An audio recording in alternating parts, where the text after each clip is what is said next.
నమస్తే KVC news స్వాగతం. ప్రతిక్షణం సామాన్యుడి పక్షం. నేను మీ చలపతి. నేటి వార్త. వై నాట్ 175 ఎందుకు రీచ్ కాలేము అనేది ఎవరికి కూడా డౌట్ లేదు. ఖచ్చితంగా రీచ్ అవుతాం 175కి 175 అని ఈరోజు వైఎస్ఆర్సీపీ శ్రేణులంతా చాలా చాలా హ్యాపీగా ఉన్నారు. ఎప్పుడైనా ఒక పార్టీ జాబితా రిలీజ్ అయినప్పుడు ఆ పార్టీలో ఉన్న కార్యకర్తలు నాయకులు సంబరాలు చేసుకుంటారు. అదేంటో కానీ టీడీపీ జనసేన జాబితా విడుదల చేసిన తర్వాత టీడీపీ జనసేన కార్యకర్తలు నాయకులు ఏడుస్తుంటే వైఎస్ఆర్సీపీ కార్యకర్తలు నాయకులు డబుల్ హ్యాపీగా సంబరాలు చేసుకుంటున్నారు. ఎందుకంటే ఈరోజు ఆ జాబితా చూశాక పవన్ కళ్యాణ్ అసలు ఎందుకు పార్టీ పెట్టాడు అని మాకే కాదు, ఈరోజు జనసేన కార్యకర్తలు నాయకులకు కూడా అర్థం కావట్లేదు. ఎందుకంటే పవర్ షేరింగ్ అన్నాడు, సీట్ షేరింగ్ అన్నాడు, ఓట్ షేరింగ్ అన్నాడు, కానీ పావలా శాతం కూడా సీట్లు తెచ్చుకోలేకపోయాడు ఈ పీకే పవర్ స్టార్ అనేది. ఈరోజు ప్రజలు అంటున్నారు ఈయన పవర్ స్టార్ కాదు, పవర్ లేని స్టార్ అని. ఎందుకంటే ఈ మధ్యలోనే 2019లో అనుకుంటా ఒక మీటింగ్లో, పబ్లిక్ మీటింగ్లో అంటూ ఉండేవాడు పవన్ కళ్యాణ్, జనసేన అంటే కుక్క బిస్కెట్లు వేస్తే తోకూపుకుంటూ మన వెనక తిరుగుతారు, వీళ్ళకి 10-15 సీట్లు ఎక్కువ అని తెలుగుదేశం వాళ్ళు మన అవమానిస్తున్నారు, మన పార్టీ ప్రజల కోసం పుట్టిన పార్టీ, మనం ఎవరి బిస్కెట్లకి తల వంచం, మనమే వాళ్ళకి ఎన్ని కావాలో అన్ని ఇస్తామని చాలా పెద్ద పెద్ద మాటలు మాట్లాడారు. మరి ఈరోజు 24 సీట్లకి కుక్క బిస్కెట్లు వేస్తే తోకూపినట్టు ఎందుకు తోకూపుకుంటూ చంద్రబాబు నాయుడుతో ప్రెస్ మీట్ పెట్టారో పవన్ కళ్యాణ్ చెప్పాల్సిన అవసరం ఉంది. చాలా పెద్ద పెద్ద డైలాగులు కూడా చెప్పాడు. సముద్రం ఎవరి కాళ్ళు పట్టుకోదు, పర్వతం తల వంచదు అని. మరి ఏ ప్యాకేజీ కోసం 24 సీట్లకే చంద్రబాబు నాయుడు కాళ్ళు పట్టుకున్నాం? ఈరోజు చంద్రబాబు నాయుడు ఇచ్చిన ముష్టి 24 సీట్లకే ఎందుకు తల వంచావు పవన్ కళ్యాణ్ అని జనసేన కార్యకర్తలు నాయకులకి సమాధానం చెప్పాలి. నిజంగా ఎంత బాధాకరం అంటే,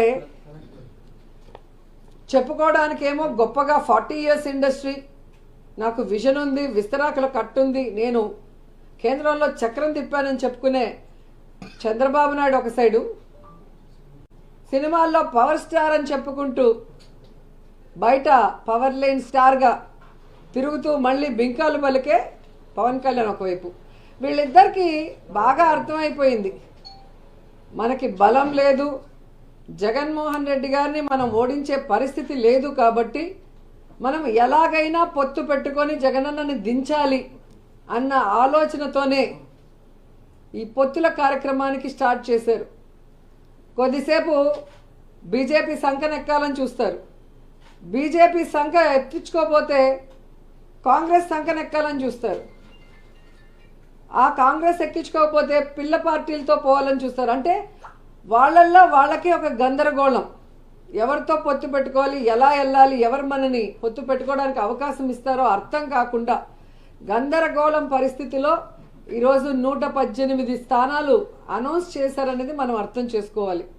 కానీ ఆ 118 స్థానాల్లో 24 స్థానాలు జనసేనకి ఇచ్చారు, మిగతా స్థానాలు తెలుగుదేశం పార్టీకి ఇస్తే అందులో చంద్రబాబు నాయుడు స్థానం కుప్పమని ఆయన అనౌన్స్ చేసుకున్నాడు, బాలకృష్ణ స్థానం హిందూపురం అని అనౌన్స్ చేశారు, అలాగే లోకేష్ మంగళగిరి స్థానం అని అనౌన్స్ చేసుకున్నారు.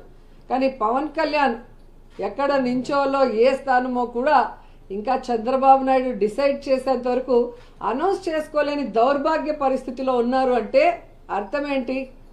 ఒక చోట ఓడిపోయిన వాడికి మొదటి ఇచ్చారు, 2 చోట్ల ఓడిపోయిన వాడికి తర్వాత ఇస్తాంలే సెకండ్ జాబితాలో అని ఒక కేర్లెస్నెస్ ఏమో పవన్ కళ్యాణ్ చంద్రబాబు నాయుడిని అడిగి తెలుసుకోవాలని కూడా ఈ సందర్భంగా తెలియజేసుకుంటున్నా. అండ్ ఈరోజు మీరు చూస్తే వీళ్ళిద్దరికీ చెప్పుకోవడానికి ప్రజలకు చేసింది ఏమీ లేదు. చంద్రబాబు నాయుడు 14 సంవత్సరాలు ముఖ్యమంత్రిగా ఉండి ఏ రోజు తాను ఇచ్చిన మేనిఫెస్టోని ప్రజల కోసం చేసింది లేదు.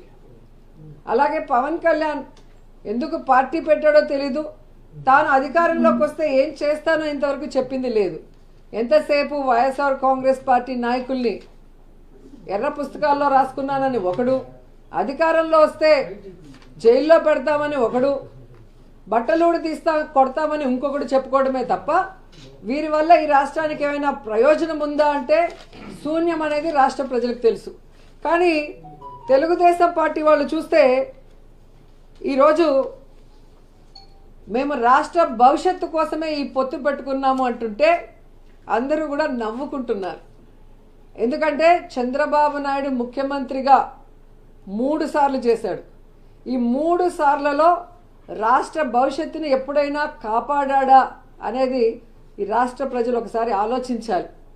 ముఖ్యంగా రాష్ట్రం విడిపోయిన తర్వాత అనుభవం ఉంది అని చెప్పి మళ్ళీ చంద్రబాబు నాయుడుకి అధికారం ఇస్తే పోనీ రాష్ట్ర భవిష్యత్తుని ఏమైనా కాపాడా? రాష్ట్రాన్ని అప్పుల్లో ముంచేశాడు, రాష్ట్రాన్ని సర్వనాశనం చేశాడు, రాష్ట్ర ప్రజల డబ్బుని దోచుకొని స్కామ్ల ద్వారా దాచుకున్నాడే తప్ప ఈ రాష్ట్రానికి ఎప్పుడైనా మంచి చేశాడా అనేది రాష్ట్ర ప్రజలందరూ కూడా ఈరోజు గుర్తు తెచ్చుకుంటున్నారు. ఎందుకంటే ఈ రాష్ట్ర విభజన తర్వాత చంద్రబాబు నాయుడు ఈ రాష్ట్రానికి చేసింది ఏంటయ్యా అంటే ప్యాకేజీ కోసం ప్రత్యేక హోదాను తాకట్టు పెట్టేశాడు, కమిషన్ల కోసం కాంట్రాక్ట్ల కోసం పోలవరాన్ని తాకట్టు పెట్టేశాడు, రియల్ ఎస్టేట్ వ్యాపారం కోసం అమరావతిని తాకట్టు పెట్టేశాడు, ఓటుకి నోటు కేసులో దొంగలా దొరికిపోయి ఉమ్మడి రాజధానిని కేసీఆర్ గారికి తాకట్టు పెట్టి దొంగలా అర్ధరాత్రిలో పారిపోయి వచ్చాడు. మరి ఈరోజు ఏమీ తెలియనట్టు లేదా ప్రజల అమాయకులు మర్చిపోయి ఉంటారు అనుకున్నాడో ఏమో కానీ రాష్ట్ర భవిష్యత్తు కోసం మేము పొత్తు పెట్టుకున్నామంటుంటే ఈ ఆంధ్రప్రదేశ్ 2 ముక్కలు అవ్వటానికి, ఈ ఆంధ్రప్రదేశ్ అప్పుల్లో కూరుకుపోవడానికి, ఈ ఆంధ్రప్రదేశ్ని నాశనం చేసింది చంద్రబాబు నాయుడు, పవన్ కళ్యాణ్ అన్నది 5 కోట్ల మంది ప్రజలకి బాగా గుర్తుంది అన్న విషయం వీళ్ళు తెలుసుకోవాలి. అండ్ ఈరోజు మీరు చూస్తే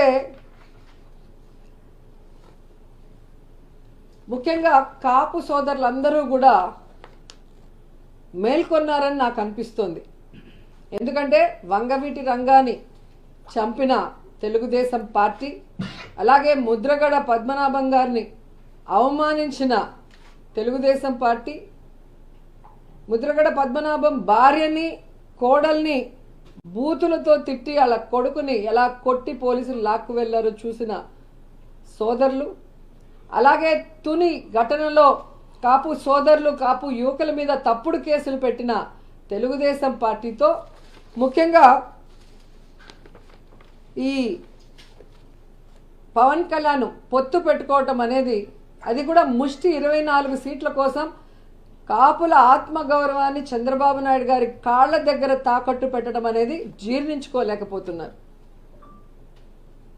అలాగే పవన్ కళ్యాణ్ మీటింగ్లో సీఎం సీఎం అని అరిచే ఆ పిచ్చి జన సైకోలకి ఈరోజు ఆ తల ఎక్కడ పెట్టుకోవాలో కూడా అర్థం కాని పరిస్థితి.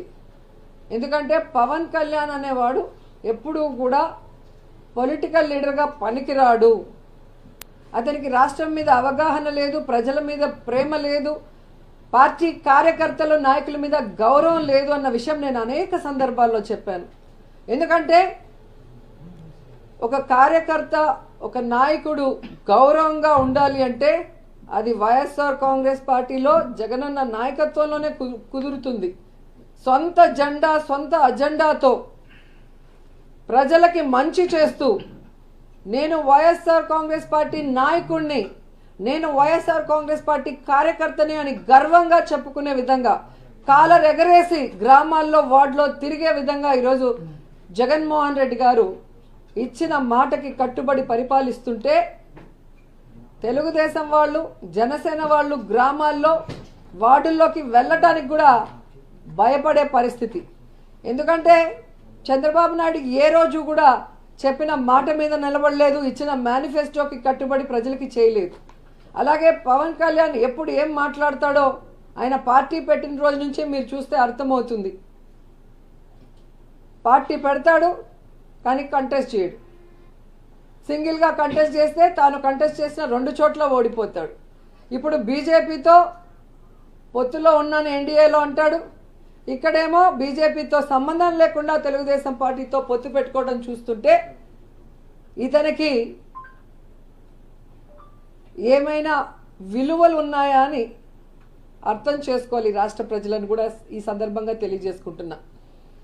ఈ మధ్య చంద్రబాబు నాయుడు గారు కోర్టులో అన్నాడు, నాకు హెల్త్ బాగాలేదు, నాకు రెస్ట్ కావాలి అని.